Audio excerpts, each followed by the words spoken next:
रसूलुल्लाह के एक मौजूदा बुखारी शरीफ के हदीस के हवाले से और बयान करूं, सुनना चाहेंगे ना? कह दे सुभान अल्लाह। सब लोग अपने हाथों को उठाएं, कह दे सुभान अल्लाह। मिजाज वक्त का मौसम बदलने लगता है, अंधेरा काट के सूरज निकलने लगता है, और अजीब लोग हैं जो इस कदर खामोश बैठे हैं, नबी के नाम से पत्थर पिघलने लगता है, नबी के नाम से पत्थर पिघलने लगता है। अल्लाह अकबर। एक बात बताएं, दुनिया में पानी कितने तरह के हैं? दुनिया में पानी कितने तरह के हैं? बहुत तरह के पानी है।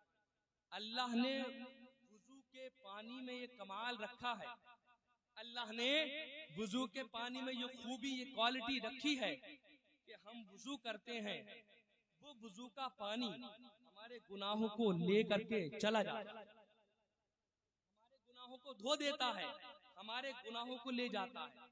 एक पानी वो होता है जो आसमान से उतरता है, जिसको बारिश कहते हैं, बेमिसलो बेमिसाल। उस बारिश के पानी में भी अल्लाह ने शिफा रखी है। वो बारिश का पानी भी पाक है, पाक करने वाला है। एक पानी वो है जिसे हर हाजी हज से लेकर के आता है, जिसे हम जमजम का पानी कहते हैं। अल्लाह ने अपने महबूब सल्लल्लाहु अलैहि वसल्लम आका ने हदीस में इरशाद फरमाया कि जमजम का पानी जो है वो भी हर बीमारी के लिए शिफा है। आसमान का पानी पाक और साफ, जमजम का पानी हर बीमारी के लिए शिफा। वुजू का पानी हमारे जिस्म से गुनाहों को धो देता है। वुजू के पानी का मर्तबा अलग, जमजम के पानी का मर्तबा अलग, आसमान से निकलने वाले पानी का मर्तबा अलग, जमीन के अंदर से पानी जो निकलता है उसका मर्तबा अलग, सारे पानियों का मर्तबा अलग, सारे पानियों की फजीलत अलग, सारे पानियों का मर्तबा अलग। लेकिन सबसे अफजल, सबसे आला, सबसे ज्यादा खूबी वाला, सबसे ज्यादा इज्जत वाला, सबसे ज्यादा मर्तबे वाला वो पानी है जो मेरे आका की उंगलियों से निकला, जो मेरे आका की उंगलियों से निकला है। अल्लाह अकबर। एक बात बताएं, अगर कोई दुआ कर दे कि अल्लाह बारिश नहीं हो रही है, गर्मी बहुत पड़ रही है, अल्लाह मेरी दुआ कबूल कर ले, बारिश को नाजिल कर दे और आसमान से पानी गिरने लगे, बारिश हो जाए, बेशक कमाल है, उसकी दुआ का कमाल है। लेकिन इतना बड़ा कमाल नहीं, क्योंकि आसमान बारिश का मस्कन है, आसमान पानी की जगह है, आसमान से तो पानी निकला ही करता है, उसकी दुआ कबूल हो गई, कमाल है, उसकी खूबी है। लेकिन इतना बड़ा कमाल नहीं, कोई जमीन के अंदर से अपनी करामत से पानी निकाल दे, बेशक उसका कमाल है, लेकिन इतना बड़ा कमाल नहीं, क्योंकि जमीन के अंदर पानी मौजूद रहता है, जमीन के अंदर पानी है, जमीन पानी का मस्कन है, जमीन पानी का मकाम है, जमीन पानी का घर है। कमाल तो जब है जब कोई ऐसी जगह से पानी निकाल दे जहां पर पानी निकलना अक्ल कबूल ना करती हो, दिमाग मानता ना हो, माइंड उसको एक्सेप्ट ना करता हो। अल्लाह के नबी ने आसमान से पानी नहीं निकाला, अल्लाह के नबी ने जमीन के अंदर से पानी नहीं निकाला, आका ने उधर से पानी निकाला जहां से दुनिया का कोई आदमी पानी निकाल ही नहीं। उंगलियां काटो खून निकलेगा, लेकिन मुस्तफा ने अपनी उंगलियों से पानी निकाला। अल्लाह अकबर। अल अशबा वन नज़ाइर में इमाम इब्ने नुजैम मिस्री ने ये लिखा है कि सारे पानियों में सबसे अफजल पानी वो है जो मोहम्मद रसूलुल्लाह की उंगलियों से निकला। हदीस पाक बुखारी शरीफ की, अतिशन नासु यौमल हुदैबिय्यति व रसूलुल्लाह सल्लल्लाहु अलैहि वसल्लम बैना यदैहि रिकबतुन। सुलह हुदैबिया के दिन सहाबाए किराम पानी की वजह से पानी खत्म हो गया, प्यासे हो गए, सहाबाए किराम को प्यास लगने लगी, आए हुजूर ने पूछा मालकुम, क्या मामला, कैसे आए हो? फरमाया लैसा इंदना माउन नतवस्सा वला नशरब। सहाबा प्यास से जब बेकरार हुए, जब प्यास लगी, कहा या रसूल अल्लाह करम तो आप ही करेंगे, या रसूल अल्लाह मेहरबानी तो आप ही करेंगे। कहा क्या हुआ? कहा या रसूल अल्लाह ये रेगिस्तानी इलाका है, यहाँ पर पानी जो था वो खत्म हो गया, न पीने के लिए पानी बचा है, न वुजू करने के लिए पानी बचा। अल्लाहु अकबर। न वुजू करने के लिए पानी बचा है, न पीने के लिए पानी बचा है। या रसूल अल्लाह, बस ये आपके सामने जो बर्तन रखा हुआ है, इस बर्तन में बस पानी बचा है, इसके अलावा सारा पानी हमारा खत्म हो गया है, सारा पानी हमारा खत्म हो गया। आका ने फरमाया अच्छा, मेरे सहन में ये सवाल आता है कि सहाबा जब प्यास से बेकरार हुए, बेचैन हुए, तो डायरेक्ट अल्लाह से कह सकते थे, ए अल्लाह प्यास लग रही है, पानी खत्म हो गया, बारिश नाजिल फरमा दे। सहाबा की दुआ कबूल भी हो जाती, लेकिन वो जानते थे आका को छोड़कर कोई अल्लाह तक पहुंचा, आका को छोड़कर कोई मुस्तफा तक पहुंचा ही नहीं है, आका के दामन को छोड़ करके कोई अल्लाह वाला बना ही नहीं है। जिसने आका के दामन को मजबूती से पकड़ा है वही अल्लाह का महबूब बना है, वही दुनिया का इमाम बना है। सहाबा इकराम आका की बारगाह में आए, कहा या रसूल अल्लाह प्यास लग रही है, पानी पीने के लिए नहीं है, पानी खत्म हो चुका है, वुजू करने के लिए पानी नहीं है, पानी खत्म हो चुका है। आका ने फरमाया अच्छा मेरे पास बर्तन लेकर के आओ। अल्लाह अकबर। हुजूर सल्लल्लाहु अलैहि वसल्लम की बारगाह अक़दस में वो बर्तन रखा गया, वो पानी का कटोरा रखा गया, वो पानी का बर्तन रखा गया। अल्लाह अकबर। आका ने क्या किया, उस बर्तन में क्या किया, मेरे आका ने अपने हाथ को रखा, मेरे आका ने अपने हाथ को रखा, उस बर्तन के अंदर आका ने अपने हाथ को रखा। आका हाथ को रख रहे हैं, अबू बकर सिद्दीक सामने से देख रहे हैं, उमर फारूक आजम सामने से देख रहे हैं, उस्मान गनी सामने से देख रहे हैं, मौलाए कायनात खड़े हुए अपनी आंखों से हैरत बगरी निगाहों से देख रहे हैं, हजरत बिलाल खड़े हुए हैं, हजरत मुसाब खड़े हुए हैं, हजरत साद इब्ने अबी वक्कास खड़े हुए हैं। तमाम सहाबा, तमाम नबी के आशिक, तमाम नबी के दीवाने, तमाम नबी के मानने वाले, तमाम उशाक आका के सामने खड़े हुए हैं और देख रहे हैं आका क्या कर रहे हैं, आका क्या कर रहे हैं। अल्लाह अकबर। सहाबा हैरत भरी निगाहों से आका को देख रहे हैं। मेरे आका ने अपना हाथ मुबारक उस बर्तन में ऐसे करके रखा है। अल्लाह अकबर। सहाबा फरमाते हैं, आका को देखकर सहाबा फरमाते हैं, फजअल माउ यसूरु बैना असाबिही कामसालिल उयूनी। अल्लाह अकबर। फरमाते हैं जैसे ही मेरे आका ने अपना करम वाला हाथ, अपना रहम वाला हाथ, अपना बरकत वाला हाथ, अपना फजल वाला हाथ मेरे आका ने पानी के कटोरे में रखा है, तो उंगलियों से पानी का चश्मा फूट पड़ा है, पानी निकल रहा है। सहाबा ने पूछा कितने आदमियों ने पानी पी लिया। सहाबा कहते हैं अगर 1,00,000 आदमी भी होते सारे पानी पी सकते थे, लेकिन 1500 आदमी थे, 1500 आदमियों ने आका की उंगलियों से निकलने वाले पानी से अपनी प्यासों को बुझाया, सैराब हुए। गोया के सहाबा आका को देख करके ये इरशाद फरमा रहे थे, आका को देख करके सहाबा खड़े होकर के यूं दस्त बस्ता अर्ज कर रहे थे, सबसे आला ओ आला हमारा नबी, सबसे बाला ओ बाला हमारा नबी। क्या खबर कितने तारे खिले छुप गए पर न डूबे न डूबा हमारा नबी, जिसके तलवों का धोबन है आबे हयात है वो जाने मसीहा हमारा नबी। खल्क से औलिया, औलिया से रसूल और रसूलों से आला हमारा नबी, जिसकी 2 बूंद है कौसर सलसबील है वो रहमत का दरिया हमारा नबी। कौन देता है, देने को मुंह चाहिए, देने वाला है सच्चा हमारा। नारे तकबीर, नारे रिसालत, नारे हैदरी, दमदार मसलके इमाम आजम उर्से फहीमी फैजाने गौसुल वरा। आका की शान को, जब ये मोजिज़े को अल्लाह अकबर मकनपुर की सरजमीन से अल्लामा अदीब ने देखा, तो आका के हाथों की अजमत को बयान करते हुए कुछ यूलम कुशा हुए, नहीं फकत इख्तियार उम्मत मदीने वाले के हाथ में है, अदीब हश्र तमाम खिलकत मदीने वाले के हाथ में है। वो डूबा सूरज उभार देना, कमर को टुकड़ों में बांट देना, समझ गए हम निजाम कुदरत मदीने वाले के हाथ में, हम निजाम कुदरत मदीने वाले के हाथ में है। ऐसा हमारा नबी है जिसकी हम उम्मत में हैं, ऐसा हमारा नबी है। हम तारीफ सबकी करते हैं, लेकिन हमारे आका जैसा कोई है नहीं, आका जैसा अल्लाह ने किसी को बनाया ही नहीं है। आका जब बोलते हैं तो कुरान बनता, आका जब चलते हैं तो जमीन को उरूज मिलता है, आका को जब कोई देखता है वो सहाबी बनता है, आका जिसे मांग ले दुआओं में वो उमर फारूक आजम बनता है। कौन? अबू बकर सिद्दीक। मैंने कहा हुजूर को छोड़ करके कभी कोई वली नहीं बना, कभी कोई अल्लाह का महबूब नहीं बना, कभी कोई अल्लाह का प्यारा नहीं बना। अबू बकर कौन? जिसके बारे में अल्लाह के नबी ने फरमाया। अबू बकर सिद्दीक, जिसके बारे में हमारे और तुम्हारे आका जनाब मोहम्मद रसूलुल्लाह सल्लल्लाहु अलैहि वसल्लम ने इरशाद फरमाया, मैंने दुनिया में जितने इंसान थे सबका हक अदा कर दिया, सबका एहसान चुका दिया, लेकिन अबू बकर सिद्दीक का एहसान मैं कयामत के दिन चुकाऊंगा। अबू बकर वो हैं जिसने सबसे पहले मेरे आका का कलमा पढ़ करके मक्के में मुसलमान हुए। अबू बकर वो हैं जो पहले अबू बकर थे, मुस्तफा के दामन से लग करके सिद्दीक अकबर बने। अबू बकर वो हैं जिसने काबे के अंदर सबसे पहले खुतबा पढ़ा है।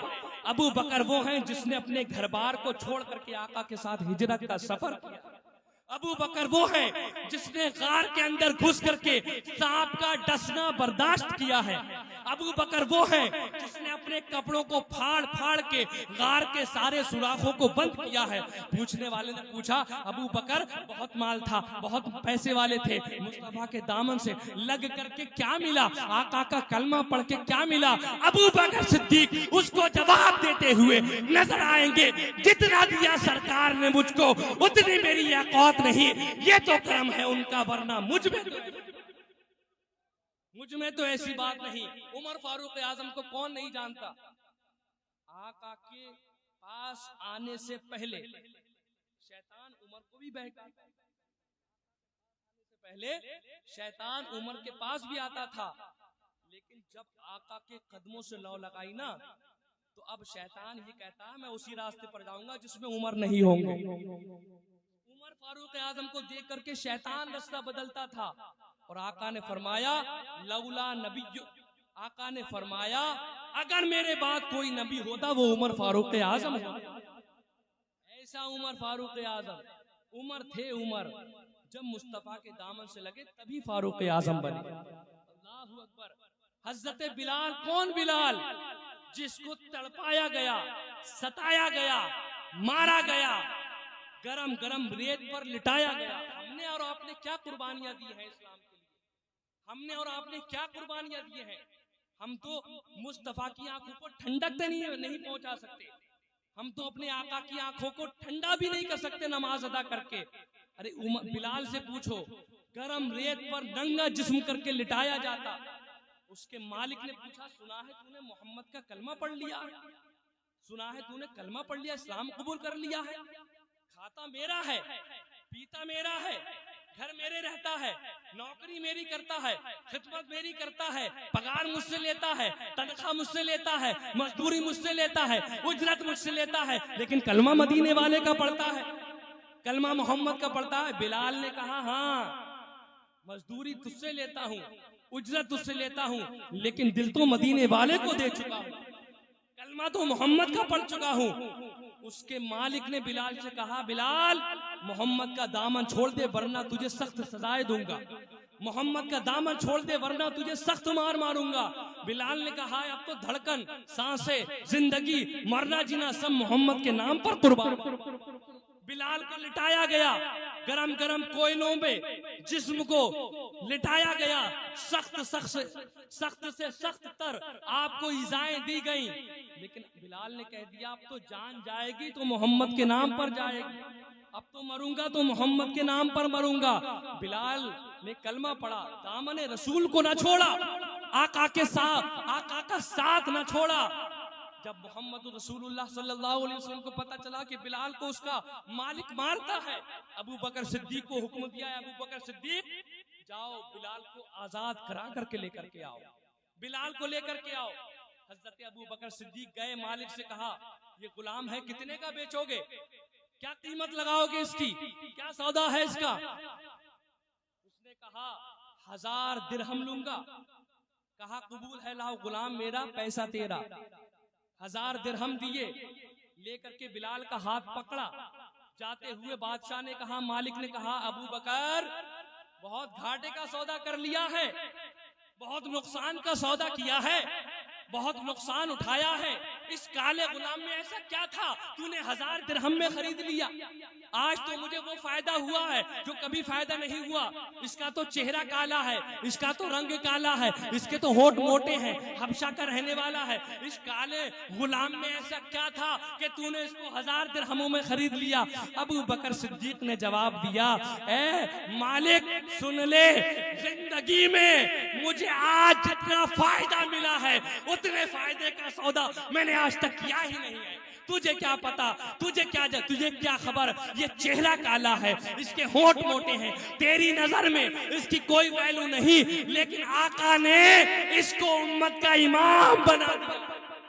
आका ने इसको उम्मत का इमाम बना दिया है। जब बिलाल मुस्तफा की बारगाह में पहुंचे, मुस्तफा के कदमों से लगे, दुनिया ने पूछा, ऐ बिलाल, उमैया के पास बहुत पैसा था, तुझे उजरत मिलती थी, तुझे पैसा मिलता था, मोहम्मद के कदमों से आकर के क्या मिला? बिलाल ने बरजस्ता जवाब इरशाद फरमाया, मुझसे पूछता है, मुझसे सवाल करता है, मुस्तफा के दामन से आका की बारगाह में आकर के क्या मिला? हजरत बिलाल ने जवाब दिया, अरे जब तक बिका न था तो कोई पूछता न था, या रसूल अल्लाह, तुमने मुझे खरीद के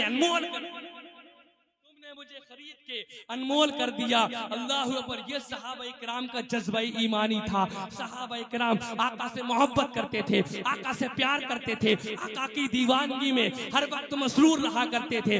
आका का दीवाना जब दुनिया से जाता है, मुस्तफा से मोहब्बत करने वाला जब दुनिया से जाता है, तो दुनिया वालों को ये पैगाम देता हुआ जाता है, सरकार की अजमत का इजहार करेंगे, हम पर भी करम अहमद मुख्तार करेंगे, डरते नहीं हम मौत से, इस वास्ते लोगों हम कब्र में सरकार का दीदार। इतनी मेहनत कर रहा हूं, आप लोग साथ नहीं दे रहे हैं, रिस्पॉन्स नहीं दे रहे। कह दे सुभान अल्लाह, कह दे या रसूल अल्लाह। देखो आका का जिक्र, कहना आका का जिक्र, मदीने वाले का जिक्र हम बाद में करते हैं, आका का जिक्र हम बाद में करते हैं। गुंबदे खजरा में हमारा जिक्र पहले हो जाया करता है।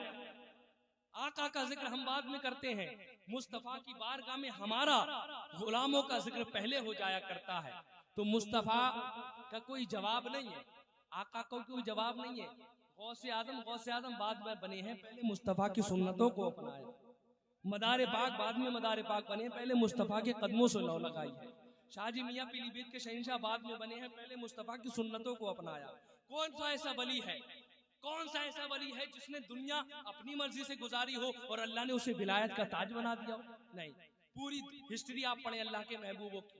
रात गुजरी तो मुस्तफा के लिए, सुबह हुई तो मुस्तफा के लिए, शाम हुई तो मुस्तफा के लिए, जीना हुआ तो मुस्तफा के लिए, मरना हुआ तो मुस्तफा के लिए, खाना हुआ तो मुस्तफा के लिए, पीना हुआ तो मुस्तफा के लिए, उनकी जिंदगी की सांसें हुई तो मुस्तफा के लिए, उनकी धड़कनें हुई तो मुस्तफा के लिए, उनका चलना हुआ तो मुस्तफा के लिए, उनका बोलना हुआ तो मुस्तफा के लिए, उनकी गुफ्तार हुई तो मुस्तफा के लिए, उनकी रफ्तार हुई तो मुस्तफा के लिए, उनकी सैर हुई तो मुस्तफा के लिए, उनकी बात करना हुई तो मुस्तफा के लिए, उनका जीना और मरना सब मुस्तफा के लिए था। जिसने दुनिया में आका के लिए जिंदगी गुजारी, मरने के बाद अल्लाह ताला उसकी कब्र को भी कामयाब करता है, आखिरत भी उसकी कामयाब होती है। सुन्नतों को जो अपनाता है, आज हमने मुस्तफा की बात तो सुनते हैं जैसे आप सुन रहे हैं, लेकिन अमल को करने की कोशिश नहीं करते। अमल से जिंदगी बनती है, अमल से जिंदगी बनती है, अमल के बगैर कुछ नहीं है। आप कितना ही जिक्र कर ले, इस्लाह बहुत जरूरी है अवाम की, तस्हीह बहुत जरूरी है अवाम की। इंसान ने अपनी जिंदगी में बस ये समझ लिया है कि खाना पीना सोना जागना, बस जुमा पहुंच जाएंगे। इमाम साहब को जरूरत है मुक्तदियों की, डॉक्टर को जरूरत है बीमारों की, दुकानदारों को जरूरत है ग्राहकों की। लेकिन अल्लाह ने अपने पाक किताब में क्या इरशाद फरमाया, वमा खलक़तुल जिन्ना वल इंसा इल्ला लियअबुदून, मैंने जिन्नातों और इंसानों को क्यों पैदा किया? अपनी इबादत के लिए पैदा किया। पूरे 24 घंटे में 24 आवर्स में सारा शेड्यूल बना हुआ हमारा। सोना कब है, जागना कब है, लेटना कब है, बातें कब करना है, दोस्तों से कब मिलना है, पार्टियां कब देना है, मुलाकातें कब करनी है, मेहमान नवाजी कब करना है, आना कब है, जाना कब है, खाना कब है, पीना कब है, मुलाकातें का सारा शेड्यूल बना हुआ है। अगर हमारे पास वक्त नहीं है तो हमारे पास नमाज का वक्त नहीं, हम नमाज नहीं पढ़ेंगे, हम खाली जुमे वाले दिन जाएंगे, बस इमाम साहब की तकरीर सुनेंगे, फिर 6 रकात पढ़ करके सीधे दुआ मांग करके बाहर चप्पलें ढूंढ करके निकल जाएंगे, नमाज भी जुमा भी पूरा नहीं पढ़ेंगे। ये मुस्तफा की मोहब्बत है। ये मुस्तफ़ा का प्यार है, ये मुस्तफ़ा की सुन्नतें हैं, ये मुस्तफ़ा का तरीका था। जिस नबी ने, जिस हमारे आका ने 3-3 दिन के फाके करके पेट पर पत्थर बांध के जिस उम्मत तक दीन पहुंचाया था, आज वही उम्मत 3 टाइम पेट भर के खाना खा करके मुस्तफ़ा से गद्दारी करती हुई नजर आती है, मुस्तफ़ा की सुन्नतों को छोड़ती हुई नजर आती है। आपको पूरा दिन नबी का तज़किरा सुनाया, सुनेंगे आप, लेकिन जिंदगी में जब सुन्नतें बसेंगी, जब जिंदगी में मुस्तफ़ा का तरीका आएगा, कामयाबी तो जब ही मिलेगी। मुस्तफ़ा का जिक्र सुनेंगे, निकाल देंगे, बस बात खत्म। रात को जलसा सुना, तकरीर सुनी, बहुत अच्छा बयान रहा, बहुत अच्छा कलाम रहा, बहुत अच्छी नातें रही, सब कुछ अच्छा रहा, लेकिन उसको हमने अपनी जिंदगी में उतारा कब उतारा? मैं पूरे दावे, मुकम्मल यकीन और मुकम्मल बिलीव और भरोसे के साथ ये कहता हूँ कि मुस्तफ़ा की सुन्नतों को छोड़ने वाला दुनिया में भी परेशान होता है, आखिरत में भी परेशान होता है। नमाजें कब पढ़ेंगे हम? क़ज़ाए उम्री कब पढ़ेंगे हम? खाने के वक्त हमें याद नहीं आती सुन्नत नबी की, पीने के वक्त सुन्नत याद नहीं आती। बच्चों को स्कूल छोड़ने का टाइम हमारे पास है, बच्चों को स्कूल से वापस लाने का टाइम हमारे पास है, रात को दोस्तों से गपशप करने का टाइम हमारे पास है, रात को दोस्तों के बगैर दोस्तों के साथ पार्टी करने का टाइम हमारे पास है, मुलाकातें करने का टाइम हमारे पास है, घर वालों को देने का टाइम हमारे पास है।